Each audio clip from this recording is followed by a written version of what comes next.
Poutine n'utilise pas de téléphone portable, n'utilise pas internet, il ne reçoit des informations sur la guerre que d'une poignée de personnes de son cercle le plus intime. Et lorsque son propre ministre de la Défense essaie de l'avertir que l'Ukraine domine le ciel avec une génération de drones que la Russie n'arrive pas à combattre, tu sais ce qu'il fait ? Poutine n'écoute tout simplement pas. Le résultat ? Mars 2026 est devenu le mois le plus meurtrier de toute la guerre pour les soldats russes. Et les propagandistes du Kremlin eux-mêmes, les mêmes personnes qui ont passé des années à glorifier l'invasion, disent maintenant ouvertement que l'offensive russe est dans une impasse. Un élément clé a changé dans cette guerre, lié à une technologie sous-estimée par la Russie. Vous pourriez croire qu'il s'agit juste d'une vidéo sur les drones et la technologie. Mais, lorsque vous arriverez à la fin, vous comprendrez que ce qui se passe est bien plus grave qu'il n'y paraît. Pour comprendre ce qui se passe actuellement, vous devez comprendre une chose à propos de la guerre des drones en Ukraine. Depuis le début du conflit, l'Ukraine a dominé les deux extrêmes. À courte portée, les drones FPV ont créé des zones de mort allant jusqu'à 20 km sur la ligne de front. Tout véhicule, tout soldat qui entre dans cette zone devient une cible. À longue portée, des drones parcourent plus de 300 km pour frapper des raffineries, des bases et des infrastructures à l'intérieur même de la Russie. Mais il y avait un trou au milieu. L'arrière russe, la bande entre 20 et 300 km de la ligne de front. C'était là que la Russie cachait ses dépôts de munitions, ses centres de commandement, ses ateliers de réparation et ses routes d'approvisionnement. C'était le cœur logistique qui alimentait toute l'offensive. Imaginez un dépôt de munitions russe, caché dans une forêt, à 100 km du front, rempli d'obus qui alimenteraient des semaines de bombardement.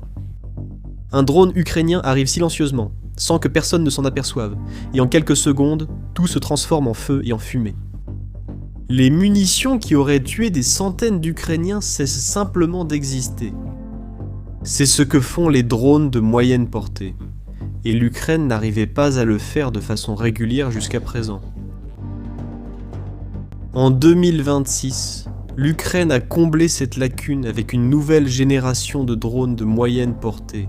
Et les chiffres montrent l'ampleur de ce changement. En janvier, il y a eu 41 attaques de moyenne portée. En février, 61.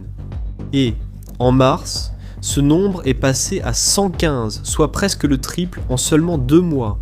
Mais il ne s'agit pas seulement des drones de moyenne portée. Le commandant en chef des forces armées ukrainiennes, Oleksandr Syrski, a révélé que les forces des systèmes sans pilote effectuent 11 000 missions de combat par jour. Rien qu'en mars, plus de 151 000 cibles confirmées ont été atteintes par des drones. Une augmentation de 50% par rapport à février. 143 dépôts et installations logistiques russes détruits. 52 postes de commandement éliminés. 20 installations de pétrole, de gaz et d'énergie à l'arrière. Toutes hors service. Ces chiffres sont impressionnants. Mais une question naturelle se pose. Comment l'Ukraine a-t-elle réussi à ouvrir ses couloirs aériens ? La Russie n'avait-elle pas des systèmes anti-aériens justement pour empêcher cela ? Oui, elle en avait. C'est là que l'histoire devient plus intéressante.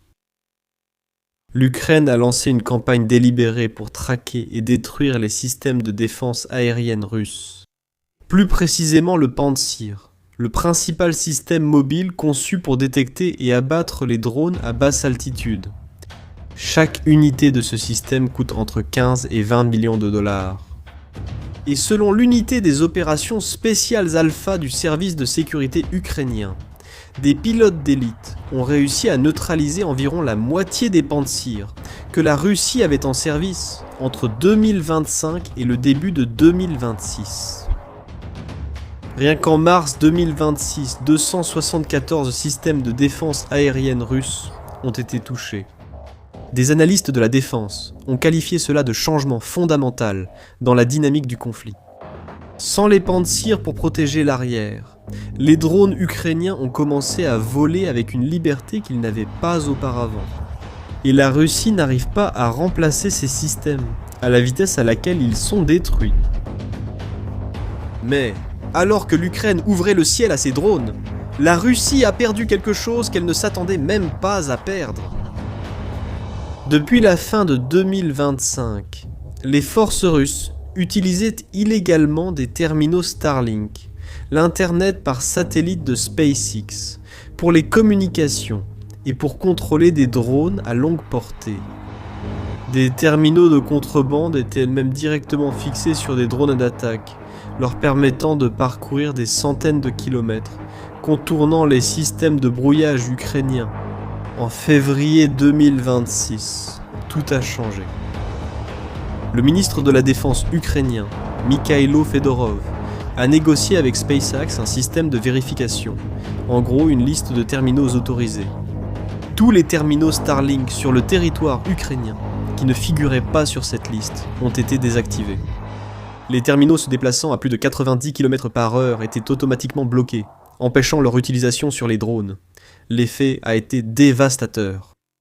L'unité d'élite russe Rubicon, responsable des attaques en profondeur avec des drones assistés par Starlink, a cessé de publier les détails de localisation de ces attaques. Signe évident qu'elle a perdu en capacité. Des soldats russes ont déclaré avoir perdu contact avec leur commandement. L'un des pionniers de l'utilisation militaire des drones en Ukraine a déclaré que les Russes étaient comme des chatons aveugles, ne sachant pas ce qui se passe à gauche ou à droite, sans transmission de données en temps réel.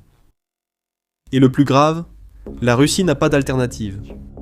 Les estimations indiquent qu'il faudra au moins 6 mois pour trouver un remplaçant viable. Et cet avantage ukrainien n'est pas seulement offensif. En défense, les chiffres sont tout aussi impressionnants. L'Ukraine a intercepté près de 3000 drones russes en janvier. En février, ce chiffre est passé à 3600. Et en mars, il a explosé à plus de 33 000 drones russes de tout type détruits. Le double du mois précédent. La nouvelle génération de drones intercepteurs ukrainiens, appelés Sting, opère à des distances allant jusqu'à 500 km, abattant les drones Shahed, ces drones d'attaque de fabrication iranienne utilisés par la Russie, avant qu'ils ne puissent causer le moindre dégât. Les Shaheds, qui sont la principale arme d'attaque massive de la Russie, sont neutralisés avant de pouvoir causer le moindre dégât. La Russie essaie de faire dans les arrières ukrainiens ce que l'Ukraine fait dans les arrières russes. Mais elle n'y parvient pas. Passons maintenant aux chiffres que la Russie ne peut plus cacher, quels que soient les efforts de Poutine. Mars 2026 a été le mois le plus meurtrier de toute la guerre pour les soldats russes. Plus de 35 000 pertes confirmées en vidéo, morts et blessés graves. 96% causés par des drones. Le 17 mars, la Russie a battu le record de pertes en une seule journée, 1710 soldats. Pour mettre cela en perspective, c'est davantage de personnes que ce que peuvent contenir de nombreux petits stades de football, en une seule journée. Rien que les forces de système sans pilote ont été responsables de 900 de ces morts. La moyenne quotidienne a dépassé 1140 pertes russes par jour sur tout le front. Mais le chiffre le plus alarmant pour le Kremlin n'est peut-être pas les pertes elles-mêmes, c'est le calcul qui se cache derrière. Réfléchis avec moi. Si la Russie perd plus de 35 000 soldats et parvient à en recruter entre 30 et 40 000 par mois, qu'est-ce que cela signifie à long terme ? Au premier trimestre de 2026, la Russie a recruté environ 80 000 soldats. Elle en a perdu plus de 90 000 sur la même période. Pour la première fois depuis le début de l'invasion, la Russie perd plus de soldats qu'elle ne peut en remplacer. Le président finlandais, Alexander Stubb, a résumé la situation. Pour chaque soldat ukrainien tué, 5 Russes sont tués. Et le coût territorial a presque triplé. Plus de 300 pertes par kilomètre carré conquis en 2026, presque le triple de l'année précédente. La Russie paie de plus en plus cher pour de moins en moins de territoire. Mais ce que je vais te raconter maintenant est peut-être la donnée la plus surprenante de toutes. Parce que les drones ukrainiens ne frappent pas seulement les soldats, ils frappent aussi le portefeuille de Poutine. Fin mars et début avril, l'Ukraine a lancé une série d'attaques contre les ports d'Oust-Louga et de Primorsk en mer Baltique, à plus de 1000 km de la ligne de front. Oust-Louga a été attaqué au moins 5 fois en 10 jours. Primorsk, qui est l'un des plus grands terminaux d'exportation de pétrole de la Russie, a également vu ses opérations suspendues. Ensemble, ces deux ports traitent environ 2 millions de barils de pétrole par jour, soit environ 40% des exportations maritimes russes. Au cours de la semaine du 22 au 29 mars, les exportations totales de pétrole russe ont chuté de 43%. Seulement 22 pétroliers ont été expédiés, soit 15 de moins que la normale. La perte estimée ? 1 milliard de dollars de recettes pétrolières perdues en une seule semaine. Et cela à un moment où les prix du pétrole étaient en hausse à cause de la crise en Iran. La Russie aurait pu en profiter comme jamais. Au lieu de cela, elle regarde ses réservoirs de stockage brûlés. L'ancien directeur de l'agence centrale de renseignement des États-Unis, le général David Petraeus, est allé encore plus loin, et il a prédit que l'Ukraine aura l'industrie d'armement et de technologie militaire la plus importante du monde libre, avec des mises à jour logicielles hebdomadaires et des changements de matériel à quelques semaines d'intervalle. Le rythme de l'innovation ukrainienne est quelque chose que la Russie, avec sa structure bureaucratique et sa résistance au changement, ne peut tout simplement pas égaler. Et c'est ici que nous revenons au point central de cette histoire. Parce que tout cela, les drones de moyenne portée, la destruction des Pantsir, le blocage du Starlink, l'interception massive, le record de pertes, les ports en flammes, tout cela génère un effet que la Russie n'arrive plus à contenir en interne. Les voix que Poutine ne veut pas entendre deviennent de plus en plus fortes. Le ministre de la Défense, Andrei Belousov, l'homme que Poutine a choisi personnellement pour moderniser les forces armées russes. Selon des rapports qui circulent au sein des hautes sphères russes, il a rapporté au président que la situation des drones est critique, que l'Ukraine possède une supériorité technologique et numérique, que les nouveaux drones ukrainiens opèrent 24 heures sur 24. Ils sont pratiquement inaudibles jusqu'au moment de l'impact, et la Russie est très mal préparée pour les combattre. Le ministre de la Défense affirme que la Russie perd la guerre technologique, et Belousov n'est pas seul à le penser. Rybar, l'un des blogueurs militaires les plus influents de Russie, avec plus d'1 million d'abonnés sur Telegram, dit ouvertement que l'offensive russe est une impasse. Alexei Tchadaïev, qui dirige le centre Ouchkouinik, l'un des principaux centres de développement de drones en Russie, a cessé de faire l'éloge de Poutine pour critiquer la structure même de la société russe. Selon lui, la Russie a construit un féodalisme, un système où ceux qui sont au pouvoir contrôlent tout de haut en bas, et ceux qui sont en bas n'ont pas d'espace pour créer ou innover. Et cela empêche le pays de suivre les avancées technologiques ukrainiennes. D'autres blogueurs militaires accusent les généraux russes au front de cacher la réalité à Poutine, afin que le président continue de naviguer dans sa mer d'illusions. Et c'est ce détail qui rend tout cela encore plus dangereux. Ces personnes ne sont pas contre la guerre, ce sont des propagandistes qui vivent de la guerre. Ce qu'ils disent, c'est que la façon dont Poutine mène cette guerre est un échec. Et, lorsque vos propres propagandistes commencent à dire que vous êtes en train de perdre, le problème est bien plus grave que n'importe quel ennemi extérieur.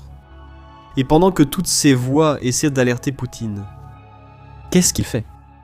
À la fin du mois de mars, le même mois où la Russie a battu tous les records de pertes, Poutine a donné à l'Ukraine un ultimatum de 2 mois pour quitter le Donbass. La menace implicite était que la Russie attaquerait et gagnerait. Et tu veux savoir comment ? L'offensive de printemps que la Russie a lancée en mars n'a pas produit de gains réels. Dans les dernières semaines de ce mois-là, la Russie a en réalité perdu du territoire. Et, tandis que Poutine lançait des menaces, ses ports brûlaient, ses soldats mouraient dans un rapport de 5 pour 1, et son propre ministre de la Défense qualifiait la situation de critique. La réalité est la suivante. L'Ukraine a construit un avantage technologique qui agit sur tous les plans en même temps, au front, à l'arrière, dans la défense aérienne et dans l'économie russe. Et la Russie le sait. Belousov le sait, Rybar le sait, les propagandistes le savent, les généraux le savent. Le seul qui semble ne pas le savoir, ou qui refuse de l'accepter, c'est Poutine. Au début de cette vidéo, j'ai dit que cette histoire était bien plus grave qu'elle n'en avait l'air. Et maintenant, vous comprenez pourquoi. Ce n'est pas une question de drone. Il s'agit de ce qui se passe lorsque l'homme le plus puissant d'un pays s'enferme dans une bulle et refuse d'écouter quiconque autour de lui. Les drones ne sont qu'une conséquence. La cause, c'est Poutine. Et la grande question à laquelle personne en Russie ne peut répondre est « Combien de temps encore pourra-t-il maintenir ce déni avant que la réalité ne devienne impossible à ignorer ?» Maintenant, je veux savoir ce que tu en penses. Penses-tu que l'avantage technologique de l'Ukraine en matière de drones soit suffisant pour changer l'issue finale de cette guerre? Ou bien la Russie peut-elle encore trouver une réponse? Laisse ton avis dans les commentaires. Si cette vidéo t'a apporté un point de vue que tu n'avais pas auparavant, partage-la avec quelqu'un qui suit aussi ce conflit. Et si tu n'es pas encore abonné à la chaîne, abonne-toi pour ne pas manquer les prochaines analyses. On se retrouve dans la prochaine vidéo.